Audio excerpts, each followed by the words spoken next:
나 열쇠들은. 이게 사실 그 저기 전태일 열사가 50년 전에 올렸던 설문지랑 거의 똑같은 거거든요. 아, 똑같은 거거든요. 그때요? 근데도 지금하고 별로. 그때 벌써 이런 거? 사람들이 다들 걱정하는 질문들인 것 같아요.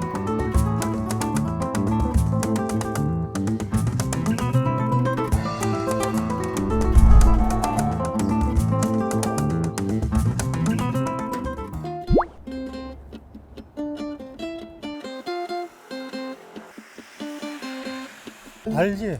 여기 전부 다 미싱 제공자들 옛날에 전부 2층, 3층 전부 다 공양했었거든. 밤을 새고 뭐 해가지고 그러다 일하다 나면 이제 임금이 적으니까 자리도 없고 하니까 그래서 분류를 한 건 알고 있거든. 자, 그때 그 전태일이가 없을 때라면 이 평화시장도 이렇게 개발이 안 됐던 거예요. 이게 전부 다 우리가 그냥 먼지에다가 그 사람 사는 게 아니거든. 처음 들어보세요.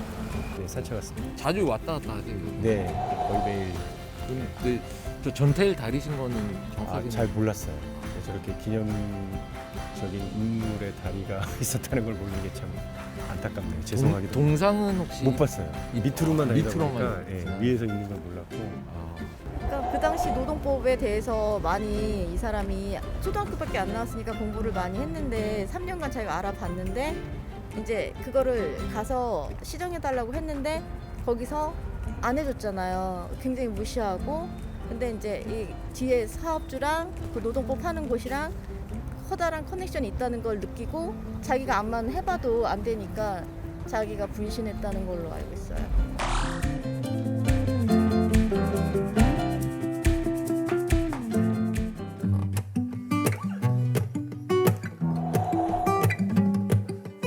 그때 시절에 전부 힘들었어요. 험난하고. 예, 너무너무 힘들었어요. 그때는 한마디로 말해서 근로조건 이거 뭐 그 한다는 게 사치였어요. 우선 밥 먹는 게 이게 힘들었으니까. 한마디로 먹여주기만 해도 일을 했었어야 되는 상황이었어요. 야간도 막 밥 먹듯이 하고 야간. 너대 서너 시간 자고 3일 72시간 연속으로 해본 적도 있어요. 쉬는 데가 없지. 일할 일 없었지. 아니 당장 먹고 살아야 되니까 가족들이 먹고 살아야 되잖아. 우리는 놀러 갈 때도 집 같아 한 번밖에 못 가봤거든. 많이 달라졌다고는 하지만 아직 체감 잘 안 되는 것 같아요. 일하는 건 5일을 일하는데 아무래도 이제 계속 배워가면서 하는 일이다 보니까 휴무에도 나가서 또 해야 되고 교육받고 그러니까 저희들의 개인적인 시간이 좀 없다는 거. 8시에서 9시 사이에 시작을 해서 퇴근은 저녁 9시쯤에 하는데 그리고 나서 이제 저희 또 개인적으로 또 교육하거나 연습이 있으면 새벽에 들어갈 때도 있고. 뭐 딱히 크게 그냥 시대 흐름 빼고는 뭐 크게 달라진 건 없다고 생각해요. 거의 대부분 자영업자들은 다 본인이 스스로 일을 해야 되는 환경인 건데 뭐 그런 부분에 대해서는 뭐 크게 복지적으로나 이런 게 나아진 거는 크게 없다고 생각을 해요. 저는 안 바뀐 것 같다고 생각을 해요. 계약직 하는 사람들은 그래요. 내가 그냥 계약을 했어요. 근데 그게 아니라 자회사에 또 자회사가 있는 거예요. 이런 경우들도 너무 많은데 한 번 뜯기고 두 번 뜯기고 그럼 결국 나한테 들어오는 돈은 그렇게 많지 않다는 얘기죠. 아직도 뭐 사람 현재에서 불이익을 당한 사람들도 많고 또 앞으로는 많이 개선될 점이 많다라고 또 생각을 합니다. 뭐 사실 중소기업이나 이런 건설 현장이나 뭐 이런 일용직들 뭐 이쪽에는 사실 보호받는 게 좀 없는 것 같다고 생각이 들거든요. 여전히 주 5일 근무제다 뭐다 하지만 실제로는 뭐 6일, 7일 바쁘면 뭐 계속 나오게 하고 있는 것 같기도 해서 그쪽 부분에서 좀 많이 고쳐졌으면 좋겠습니다. 근로 시간 중에 휴게 시간이 있으면 그게 좀 확실하게 지켜졌으면 좋겠다는 거? 바쁘면 네. 이렇게 휴식하라고 저희 말씀은 하시는데 눈치가 보이니까. 고객이 있으면은 자리를 비울 수 없는 상황이어서.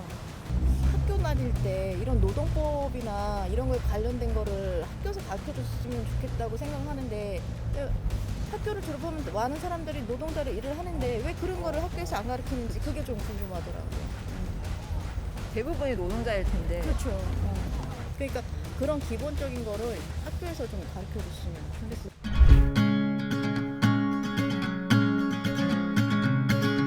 전태일이 분신 사살을 한 게 제가 알고 있기로는 의료 쪽이잖아요. 재봉일 하시는 미싱일 하시는 분들의 열악한 환경 때문에 분신을 시도하신 건데 그게 지금은 그쪽뿐만 아니라 다른 데서 지금 분신으로 해서 난 너무 못 찾겠다 이렇게 불신하시는 분들이 지금도 종종 있잖아요. 그걸 봤을 때 글쎄요, 50년 후면은 제 아이들이, 미래의 제 자식들이 이제 이 사회에서 기반이 돼서 올라갈 텐데 더 치열해지지 않을까 하는 생각.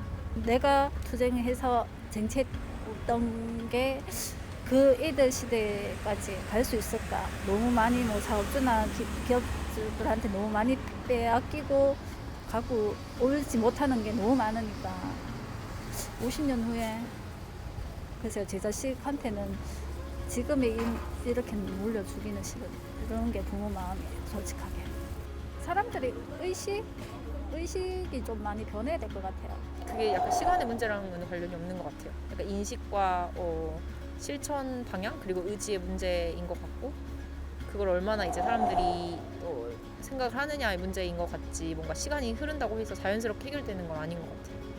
그러니까 약간 노동인가 아닌가가 어려운 부분들이 있잖아요. 예를 들면 예술의 분야라든가 이런 부분도 또 그렇고 또 요즘에 나타난 뭐 택배 노동자의 문제라든가 그런 것도 이제 개인 사업자 있을 때 이게 노동인지 아닌지가 좀 애매한 부분들이 있고 그랬을 때 더 뭔가 노동자로서의 권리를 보장받기가 애매해진 면이 있기 때문에 이제 법이 생기긴 했지만은 이제 법의 사각지대가 조금 더 오히려 정당화가 되지 못하는 부분도 있는 것 같고 일단 저는 노동의 값이 좀 비싸게 측정돼야 된다고 생각해요. 그러니까 노동이 사실 자본의 가치로 측정할 수 있느냐의 문제는 또 다른 문제지만 그걸 떠나서 우리가 너무 그걸 값싸게 취급하다 보니까 너무 편리함에 되게 익숙해지고 요즘에 이제 코로나 때문에 배달 많이 하잖아요. 그러니까 너무 편리하더라고요. 저도. 그런데 그렇게 편리함에 되게 익숙하다 보니까 그러니까 이걸 노동하시는 분들의 어떤 가치에 대해서도 되게 쉽게 생각하게 되고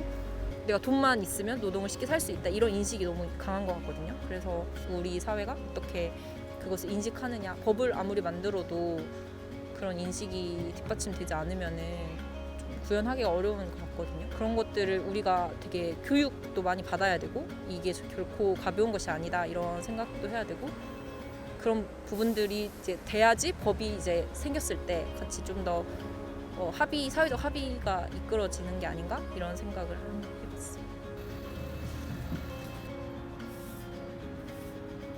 예전에 비해서 요즘 젊은 사람들도 뭐 저도 젊지만 젊은 사람들도 배움의 질과 깊이가 또 달라지고 인식도 많이 발전되고 있기 때문에 앞으로 이제 젊은 사람들이 이제 사회에 나와서 일을 하면서 많이 이제 바뀌겠죠. 그리고 지금 기성세대들하고 지금 젊은 사람들하고 이제 그 세대 간 차이가 좀 있잖아요. 세대 차이. 그런 것도 앞으로 조금씩 좁혀지면서 더 많이 좋아질 거라고 생각하고 있습니다.